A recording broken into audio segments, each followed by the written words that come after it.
આપ સૌ મીડિયાના પ્રતિનિધિઓનું ખૂબ સ્વાગત પણ છે અને રાજકોટના અગ્નિકાંડમાં આપ સૌની જાગૃતતાને ધન્યવાદ પાઠવું છું। ખાસ કરીને ભ્રષ્ટાચારમાં ગળાડૂબ ભાજપ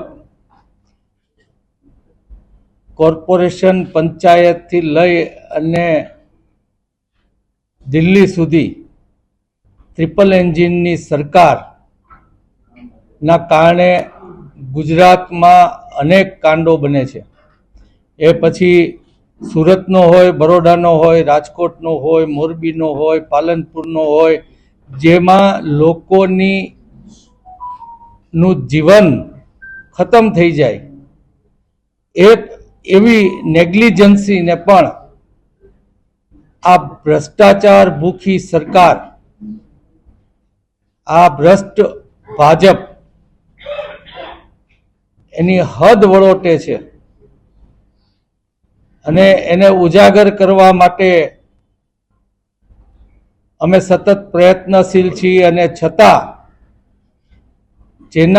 જે પદાધિકારીઓ અને જે ઉચ્ચ અધિકારીઓ દ્વારા આ ભ્રષ્ટાચાર કરવામાં આવી રહ્યો છે તેને સતત ને સતત હજી આજ દિવસ સુધી રાજકોટે બંધ પાડ્યું અને એનો ગુસ્સો દેખાડ્યો। રાજકોટની પ્રજાની ના વિચારની કોઈ પરવા કર્યા વગર હજી પણ તપાસમાં એ લોકોને છાવરવામાં આવી રહ્યા છે। અમને જે માહિતી છે એ પ્રમાણે નાના અધિકારીઓને હરેક કિસ્સામાં અંદર કરી અને થોડા સમય પછી એને પણ છૂટા કરી દેવાના। આજે રાજકોટમાં એક બે લોકો સિવાય કોઈ બીજા ઇન્સિડન્ટ ગુજરાતમાં પહેલા બન્યા છે એનો કોઈ વ્યક્તિ જેલમાં નથી। ત્યારે રાજકોટની પ્રજાએ જે જાગૃતતા દેખાડી છે, મીડિયાના લોકોએ જે ચિંતા વ્યક્ત ગુજરાત માટે કરી છે, ત્યારે અમે પણ એમાં જાગૃત રહીએ ખૂબ જરૂરી છે। અને માટે આ ભાજપને રૂક જાઓ કહેવાનો અધિકાર માત્ર લોકો પાસે છે અને માટે અમે આજે કલેક્ટરને કાલે અમે અરજી દેવાના છીએ અને માગણી કરીએ છીએ કે રાજકોટના લોકમેળામાં લોક જાગૃતિ માટે અમને ન્યા સ્ટોલ ફાળવે। અમારી વાત એ છે કે જો સરકાર એની વાહવાહ કરવા માટેના સ્ટોલ મેળામાં નાખી શકતી હોય તો સરકારની જે નબળી વાત છે એ પણ લોકો સુધી પહોંચવાનો મોકો અમને પણ મળવો જોઈએ। આવતા દિવસોમાં જ્યાં જ્યાં સરકારી જાહેરાતો, અને અમને ખ્યાલ છે કે આ અગ્નિકાંડ ભૂલાવવા માટે નવી નવી વાતો મેળામાં એ લોકો મૂકશે, ત્યારે લોકોને પણ યાદ રહેવું જોઈએ, લોકોએ પણ જાગૃત રહેવું જોઈએ। અને લોકોને મારી વિનંતી છે કે તમે પાનના ગલ્લે હોય કે કોઈ પાર્ટીમાં હો કે ઘરમાં બેઠા બેઠા ચર્ચા થતી હોય એનો અવાજ સરકાર સુધી પહોંચતો હોય છે, ત્યારે આ અગત્યનું એટલા માટે છે જેટલા જીવ ગયા એને તો આપણે પાછા નથી લઈ આવી શકવાના, પણ કોઈક દિવસ કોઈ પણ વ્યક્તિના આત્મજનનું આવી રીતના ગુજરાતમાં ભ્રષ્ટાચાર માટે બેદરકારી રાખી લોકોની જાનની પરવા કર્યા વગર જે પ્રકારે બધા કાંડ થાય છે એ કાંડ ન થાય એના માટે પણ લોકોની જાગૃતિ જરૂરી છે। ઘરમાં બેઠા બેઠા લોકોએ ચર્ચા કરી કે કોરોનામાં બાટલા નથી મળતી, ત્યારે પણ સરકારને વાત પહોંચી ગઈ હતી। આજે પણ એ જ ચર્ચા થવી જોઈએ કે જો સરકાર રાજકોટની અગ્નિકાંડ બાબતમાં જાગૃત નહીં થાય તો આવતા દિવસોમાં અમે એને મુશ્કેલીમાં મૂકી દઈશું। આવી ચર્ચા પણ લોકોએ કરવાનું ચાલુ કરવું જોઈએ અને એના માટે એમને જાગૃત કરવાનું કામ અમે મેળા દ્વારા કે એના પછીના પ્રસંગો આવશે એ દરેક પ્રસંગોમાં કરશું। અમને એવી પણ માહિતી છે કે જે એક વ્યક્તિ ભાઈ સાગઠિયાભાઈને અંદર કરી અને ઢાક પીછોડો કરવાનો આ સરકાર દ્વારા નિમાયેલી એજન્સીઓ અને બધા કરી રહ્યા છે, ત્યારે મુખ્ય આરોપી બહાર છે એ અમારી ચિંતા છે. ભ્રષ્ટાચાર લેનાર પકડાણો છે, ભ્રષ્ટાચાર કરનાર હજી એને છાવરવામાં આવી રહ્યા છે. અને અમારી માહિતી મુજબ ભાઈ સાગઠિયાભાઈએ નામ પણ આપ્યા છે ભાજપના પદાધિકારીઓના. મને કોઈ એમ પણ કહ્યું છે કે એમણે જે નામ આપ્યા એમાં રૂપાપરાનું પણ નામ છે. સરકાર શા માટે આમાં પગલા નથી લેતી? જ્યાં સુધી ભ્રષ્ટાચાર કરનારાઓ બહાર છે, આ તો ભ્રષ્ટાચાર લેનારા છે સાગઠિયા. અને સાગઠિયાભાઈ ત્યાંથી નીકળવું એ તો હજી પાસેરામાં પૂણી છે.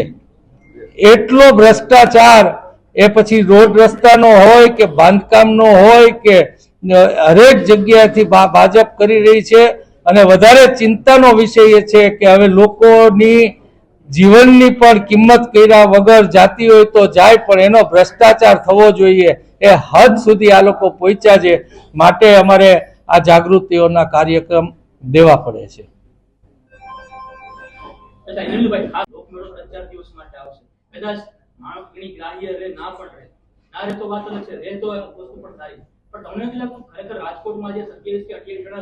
જે અકાળે મૃત્યુ પામ્યા છે એના માટે એક સ્મારક બનવો જોઈએ. જેમ ઇન્ડિયા ગેટ છે ત્યાં 27 લોકોના નામ આવવા જોઈએ, એક જ્યોત પ્રગટ થવી જોઈએ.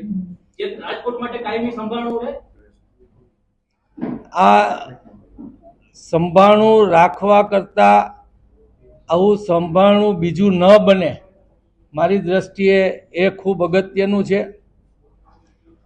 સરકાર આ બધું જ કામ તમે જે કહો છો એ સરકારે કરવાનું હોય, પણ સરકાર જે ભાવનગરની રથયાત્રામાં એક ફ્લોટ પણ સહન નથી કરી શકતી, એ તમારી ડિમાન્ડ મુજબનું કરવાનું વિચારે એ અશક્ય લાગે છે.